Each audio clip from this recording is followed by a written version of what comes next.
Toxic people thrive on one thing: your reaction. The moment you flinch, they feast. The moment you argue, they win. They feed off the chaos they create in your mind. They don't need weapons. They don't need facts. All they need is your attention. Your emotional energy is their fuel. The louder they scream, the more power they get, if you give it to them. But what if they screamed into silence? What if their chaos never shook your peace? What if the control they thought they had vanished the moment you stopped reacting? Today, I'll show you how to make yourself immune, not by avoiding toxic people, but by becoming someone they can't infect. Number 1. Act with reason, not emotion. When you react emotionally, you become a puppet. Your strings are no longer yours. Someone else pulls them and watches you move. That's not strength. That's slavery. You can feel it when it happens. That sudden spike of anger, the urge to clap back, to explain, to yell, to type paragraphs in defense of your pride. You think you're standing up for yourself, but really, you're giving away control. You were manipulated the second your emotions took the wheel. That's the first thing toxic people look for: the emotional trigger, the pressure point, the unhealed wound. They speak in landmines and wait for the explosion. When it comes, they don't flinch. They smile, because now they know exactly where to keep pressing. Over and over. Acting with reason means stepping out of that loop. Most people confuse reacting with strength. They think yelling back means power, that defending every accusation is noble. It's not. It's predictable. It's a script toxic people have seen 1,000 times. And every time someone plays along, they get what they want: attention, control, chaos. But when you stop reacting, the script breaks. They don't know what to do with you anymore. You stop being fun. You stop being food. Reason is quiet. It doesn't beg to be right. It doesn't need to raise its voice. It watches. It calculates. It understands that most people attacking you are not even attacking you. They're trying to get a reaction that validates their power. When you refuse, they unravel. Reason is not passive. It's strategic. You don't need to reply to every lie. You don't need to fix every misunderstanding. You don't need to participate in every argument you're invited to. The moment you realize that not engaging is often the loudest response, everything changes. That person who insults you, they're exposing their insecurity. The one who guilt trips you, they're showing you how weak their influence has become. The one who tries to provoke you, they're telling you they've lost control. People scream the loudest when they're most afraid of being ignored. Stoics trained themselves to remain still inside. Not because they didn't feel, but because they refused to be ruled. You still feel, but you decide. That's the difference. You don't give someone access to your emotions just because they want to watch you spiral. You give access only to what builds you. Everything else gets blocked. You have to understand the mind games toxic people play. They will accuse you of things you never did just to watch you squirm. They'll twist your words, rewrite the past, bring up things you've already explained 100 times. Not to understand, not to grow, but to keep you trapped. When you act with reason, you step off that emotional treadmill. You say less, you do less, but everything you say and do lands harder, because it comes from power, from choice, not impulse. You train yourself to listen deeply, respond rarely, and react never, because reacting means you've been triggered, and every trigger they find is a crack in your armor. This doesn't mean becoming emotionless. It means emotional discipline. You feel the anger rise, but you pause. You don't send that message. You don't raise your voice. You let the feeling pass, and then you decide what to say, if anything at all. Because not everything deserves a response. Not every battle is worth fighting. Not every accusation needs defending. You win not by engaging. You win by choosing where your energy goes. This is what Stoicism teaches. Your peace is your decision. Your response is your weapon, but only when used with precision. Let them shout. Let them twist your words. Let them bait you. You don't move. You don't flinch, because you've outgrown the need to prove anything. You're not running from them. You've just stopped chasing validation. Your silence is now a statement. Your calm is now your strength. Number 2, turn pain into growth. Pain isn't punishment, it's training. But most people miss the lesson because they're too busy avoiding the pain. That's how toxic people stay powerful. They create emotional pain and watch you run from it. But pain has one job: to show you what needs attention. Every time someone betrayed you, lied to you, disrespected you, you had a choice. Either collapse and complain, or analyze and evolve. Stoicism teaches the second path. You can't grow without pain. That's not motivational fluff. That's raw human psychology. The nervous system wires itself through struggle. Your brain doesn't reprogram through peace. It reprograms when it's stretched and forced to adapt. Every time someone disrespected you and you chose to walk away instead of engaging, your self-respect grew a little stronger.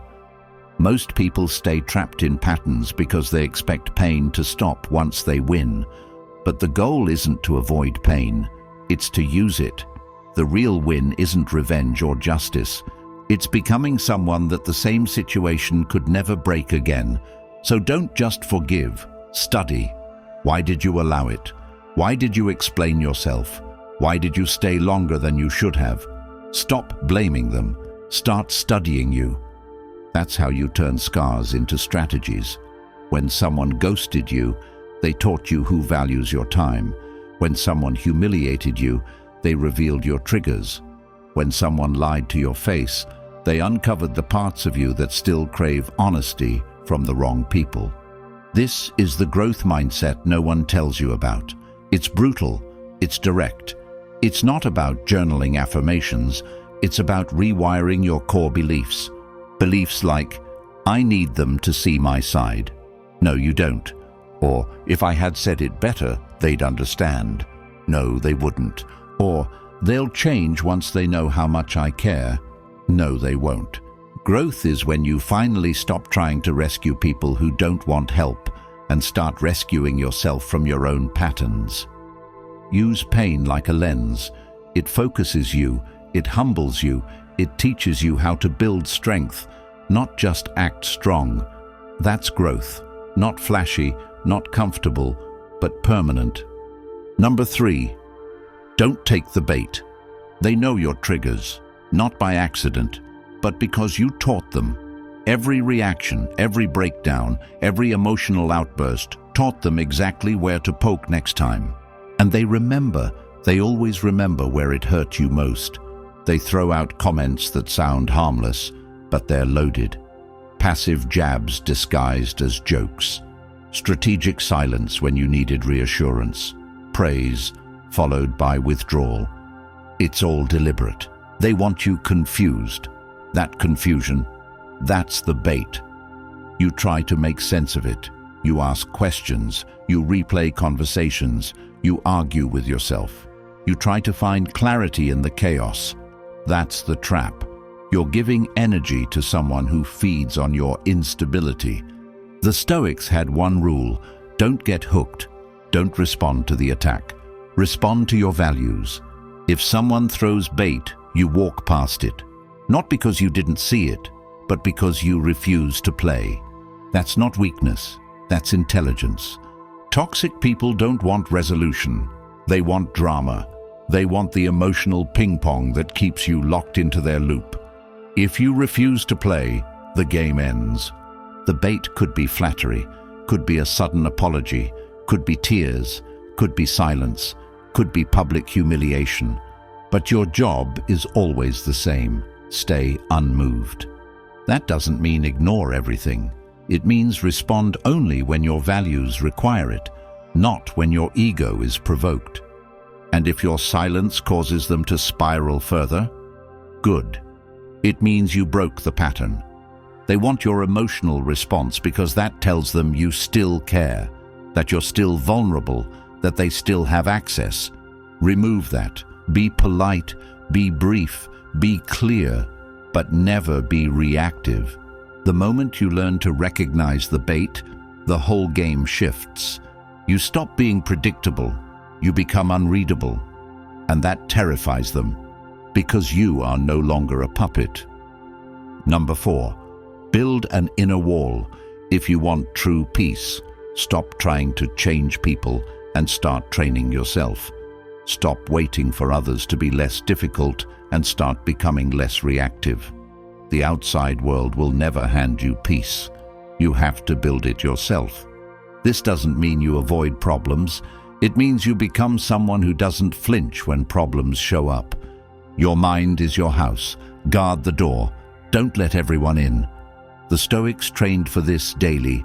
Morning and night they prepared their minds, because they knew life wouldn't hand them calm. It would hand them chaos, conflict, and noise, and it was up to them to respond with clarity. You train by journaling, not for content, but for clarity. You train by being alone, not to isolate, but to strengthen your self-connection. You train by sitting in silence, not to waste time, but to recalibrate your center. People lose their peace because they haven't built any. They've built reactions, distractions, and excuses, but no structure. Build that structure.